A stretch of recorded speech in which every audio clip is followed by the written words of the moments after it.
It's 8:14 p.m. You're sitting at your kitchen table.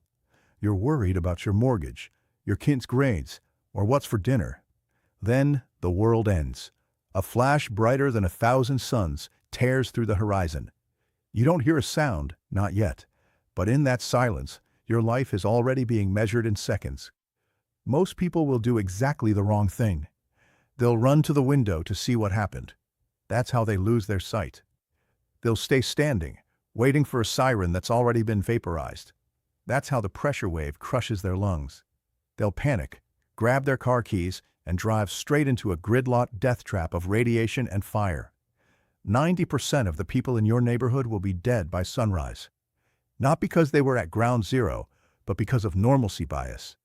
Their brains simply refuse to accept that the rules of the world just changed forever. I'm Victor Thorne. This is Vanguard Survival. I've spent 2 decades training for the collapse of civil order. I don't deal in hope. I deal in kinetic reality. Right now, the clock is ticking. From the moment you see that flash, you have a 30-minute window to transition from a victim to a survivor.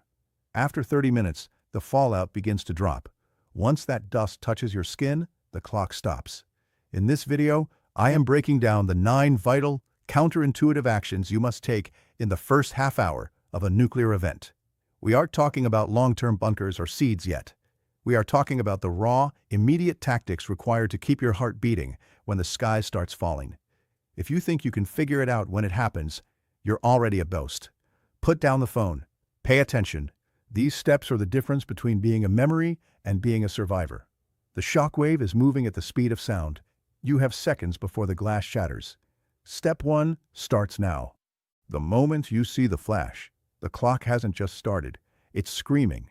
Most people's first instinct is to look toward the light. That is the last thing they will ever see. The thermal pulse travels at the speed of light.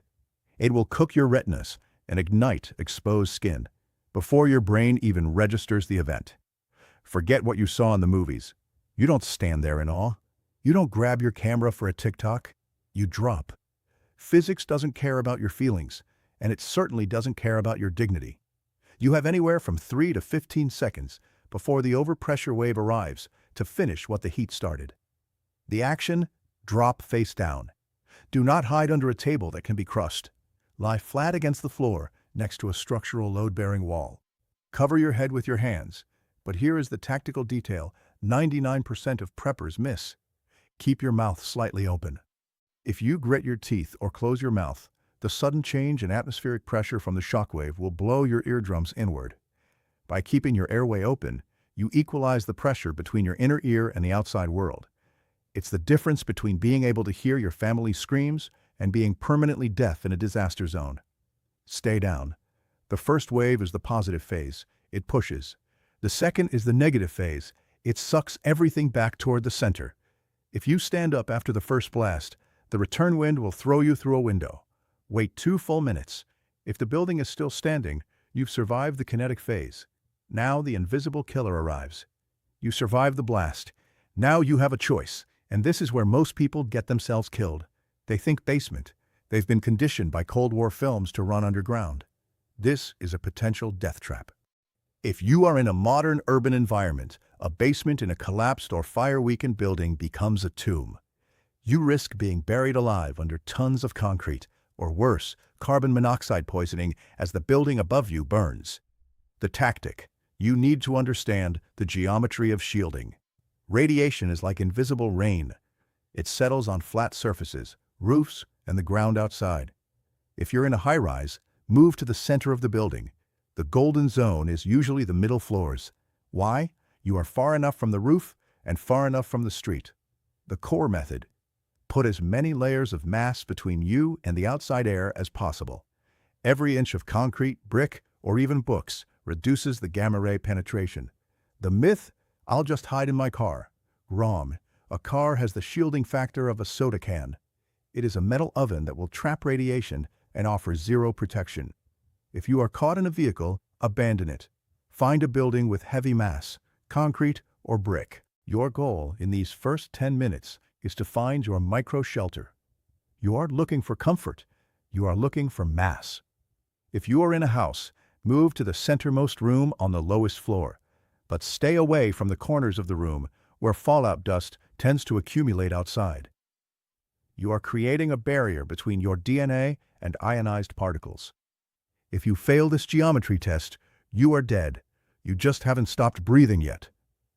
Once you've found your core, you have exactly 5 minutes to address the water crisis before the pipes become a liability.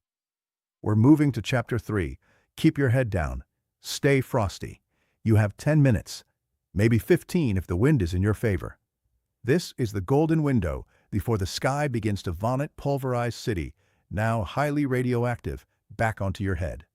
This isn't dust, it's ionized grit, and if it gets into your lungs, you are burning from the inside out.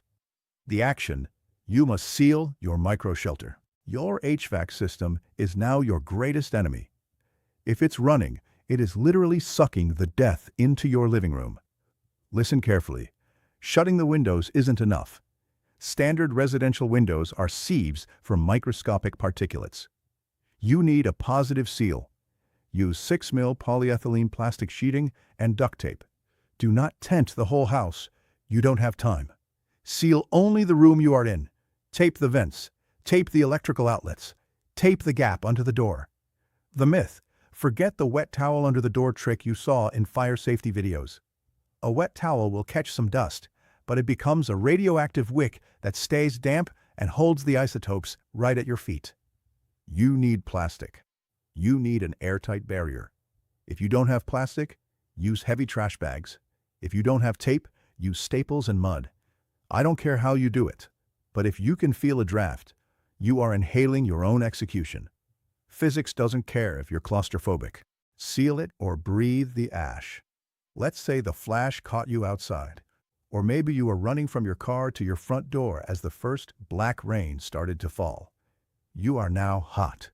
You are a walking radiation source. If you walk into your safe room like that, you've just turned your sanctuary into a microwave. The process: you must perform a cold strip decontamination.